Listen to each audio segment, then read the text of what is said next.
Cricket के रोचक किस्सों में भारतीय महिला टीम की खिलाड़ी जेमिमा रोड्रिग्स की कुछ बातें, उनके संघर्ष की और उनके पिता पर धर्म परिवर्तन के लगे आरोपों की चर्चा करेंगे।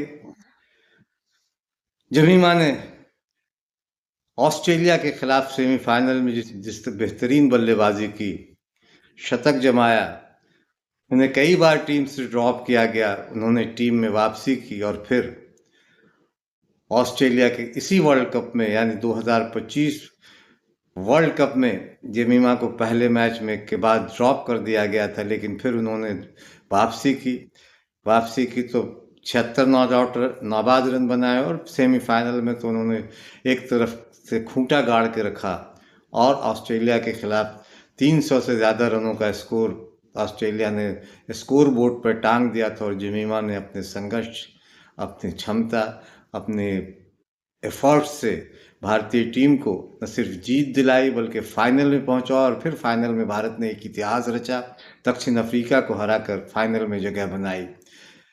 जेमिमा ने ऑस्ट्रेलिया के खिलाफ 127 नाबाद रनों की शानदार पारी खेली और उस पारी की बदौलत ही उन्हें भारतीय टीम वर्ल्ड सेमीफाइनल में जगह बनाई। मैदान में भी उन्होंने कुछ बेहतरीन प्रदर्शन किया, रन आउट किया, कुछ अच्छे दर्शनीय कैच लिए, लेकिन इस सब के बीच जब उन्हें man of the match, player of the match का पुरस्कार मिला तो जेमिमा रोड्रिग्स मैच जीतने के बाद अपनी भावनाओं पर काबू नहीं कर पाई।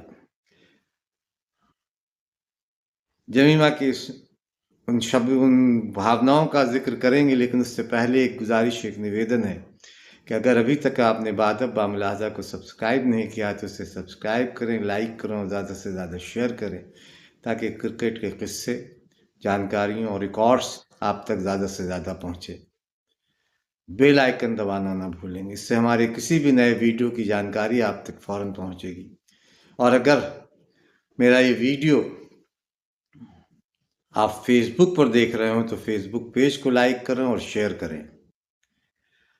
जेमिमा रोड्रिग्स की भावनाओं, उनकी कहानी को जानना है तो वीडियो में अंत तक बने रहें, कुछ बहुत रोचक बातें इसमें कही गई हैं।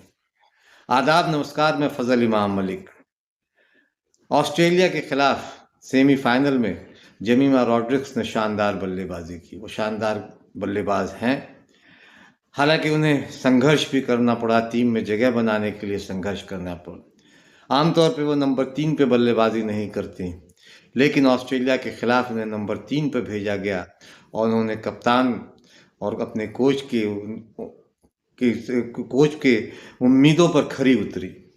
उन्होंने एक तरफ खूंटा गाड़े रखा और जब टीम को ज़रूरत थी तो उन्होंने छोटी छोटी साझेदारियाँ की। हरमनप्रीत कौर टीम की कप्तान के साथ उन्होंने बेहतरीन साझेदारी की। फिर चौथे पाँचवें विकेट के लिए छोटी छोटी साझेदारियाँ टीम के दूसरे साथी खिलाड़ियों के साथ कर भारतीय टीम को जीत दिलाई और टीम को फाइनल में पहुंचाया। जीत के बाद जेमिमा रोड्रिग्स अपनी भावनाओं को रोक नहीं पाई और रोते हुए उनकी आंखों से आंसू बह रहे थे जब उनसे पूछा गया उस man of the match, player of the match के बाद जब उनसे उनकी प्रतिक्रिया पूछी गई तो उनके आंखों से आंसू बहने लगे। वो अपने आंसुओं को रोक नहीं पाते और उन्होंने रोते हुए जो भावुक बयान दिया वो अपने आप में बहुत सारे लोगों को भावुक कर गया होगा। जो जेमिमा ने अपनी कहा कि पिछले कुछ समय से वह मानसिक रूप से काफ़ी मुश्किल दौर से गुजर रही थी और यह पारी यानी ऑस्ट्रेलिया के खिलाफ जो पारी उन्होंने खेली थी, यह पारी उनके लिए सपने जैसा है। ईश्वर का आभार। सबसे पहले मैं यीशु, चूँकि वो ईसाई हैं और उनके पिता रोड्रिग्स साहब पे क्लब में धर्म परिवर्तन का भी आरोप कुछ उग्रवादी संस्थाओं ने किया, कुछ चरमपंथियों ने किया था और उन्हें प्रताड़ना झेलनी पड़ी थी और शायद ये मलाल जेमिमा को भी रहा होगा। लेकिन जेमिमा रोड्रिग्स ने दिखा दिया कि देश किसी की जागीर नहीं इस देश में, हिंदू मुस्लिम सिख ईसाई सब अपनी सबका अपना अपना योगदान है। वो राहत इंदौरी का शेर वो याद कभी आप जमीमा की पारी को देख के आता है, को याद आया था कि किसी के बाप का हिंदुस्तान थोड़ी है, यहाँ की मिट्टी खून शामिल है, यहाँ सभी का खून शामिल है यहाँ की मिट्टी में, किसी के बाप का हिंदुस्तान थोड़ी है। तो जेमिमा रॉड्रिक्स ने इस बात को साबित किया कि ये हिंदुस्तान सबका है। और शायद इसीलिए वो ज़्यादा भावुक भी हुई, क्योंकि कई तरह की यातनाएं उन्होंने झेली। उन्होंने कहा कि ईश्वर का आभार सबसे पहले मैं यीशु का धन्यवाद करना चाहती हूँ, क्योंकि मैं यह सब अकेले नहीं कर सकती थी। उन्होंने ये भी बताया कि किस तरह से टीम की खिलाड़ियों ने जब वो थक रही थी तो कैसे एक एक गेंद के बाद टीम की साथी खिलाड़ी उन्होंने प्रेरित किया रन बनाने के लिए, विकेट पे खड़े रहने के लिए प्रेरित किया। मैच के बाद उनके एक वीडियो जो आया है जिसमें वो अपने टीम की साथी खिलाड़ियों को धन्यवाद कर रही थी।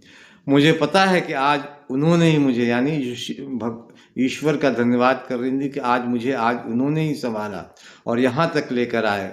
उन्होंने समर्थकों को धन्यवाद किया। मैं मेरी माँ, मेरे पिताजी, मेरे कोच और हर उस एक व्यक्ति का धन्यवाद करती हूँ जिसने मुझे पूरे समय मुझ पर विश्वास रखा। ये पिछले एक महीना, उन्होंने कहा कि ये पिछले एक महीना मेरे लिए बहुत मुश्किल था। मैं लगभग हर दिन रोई हूँ। मैं मानसिक रूप से ठीक नहीं थी, बहुत चिंता, एंजाइटी से गुजर रही थी और टीम से ड्रॉप होना भी एक और चुनौती थी। यानी टीम से उन्हें ड्रॉप पहले मैच के बाद, इसी वर्ल्ड कप में पहले मैच के बाद उन्हें ड्रॉप कर दिया गया था। उन्होंने कहा कि जब उन्हें नंबर 3 पर बल्लेबाजी करने के लिए कहा गया तो उनका ध्यान व्यक्तिगत रिकॉर्ड पर नहीं था। यह किसी को कुछ साबित करने के लिए मैंने नहीं किया, मैंने नहीं ये पारी खेली। यह बस भारत के लिए, यह मैच जीतने के लिए था। हम हमेशा क्रंच सिचुएशन यानी दबाव वाले क्षणों में हार जाते थे और मैं बस अंत तक वहां खड़े होकर भारत को जीत दिलाना चाहती थी। उन्होंने कहा कि अंत में जब वे पूरी तरह थक गई तो उन्होंने बाइबल का एक वचन दोहराया, बस शांत खड़े रहो और ईश्वर तुम्हारे लिए लड़ेंगे। और ऐसा ही हुआ। यह बयान उनके संघर्ष, दृढ़ संकल्प और देश के लिए मैच जीतने का जुनून के अटूट इरादे की दलील है। जाहिर है कि वो जिस तरह से इस दौरान उनके साथ जिस तरह से बहुत सारी बातें हुई, टीम में रहीं, टीम से हटाई गई, फिर टीम में लिया गया, टीम 2017-19 के बीच बहुत सारी परेशानियां आई, फॉर्म उनका अच्छा नहीं रहा, फिर फॉर्म की वापसी बाद फिर से भारतीय टीम में आई। 2023 के कॉमनवेल्थ में उनका प्रदर्शन बेहतर रहा, लेकिन वो टीम के अंदर बाहर होती रही। लेकिन जब उन्हें 2025 की टीम में 2025 विश्व कप की टीम में ले गया और पहले मैच में उनका बल्ला खामोश रहा तो उन्हें प्लेइंग 11 से ड्रॉप किया गया। लेकिन बाद में जब फिर उनकी टीम में प्लेइंग 11 में उनकी वापसी हुई तो उन्होंने अपने बल्ले से रंग दिखाया, चमकदार पारियां खेली और टीम को न सिर्फ फाइनल में पहुंचाया बल्कि उस प्लेइंग 11 का हिस्सा रही जिस टीम ने विश्व विजेता बनी। क्रिकेट के रोचक किस्सों में जेमिमा रॉड्रिक्स के संघर्ष की कहानी आज यहीं तक।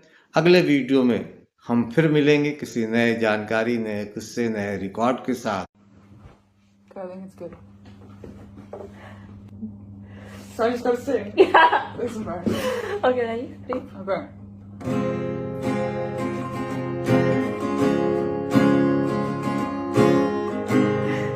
Oh yes. We keep running from our past, from the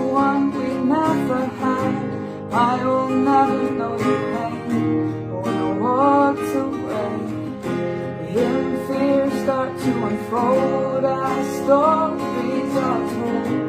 You'll never see me cry, unless I tell it right. And now I'm falling in love with you again. And now I'm drowning as I know that we will never be the same. Fall in love again, we'll keep falling till the end, and nothing left to say when I walk away. Fall in love again, it'll be just you and me. You're the best I ever had, you make me complete.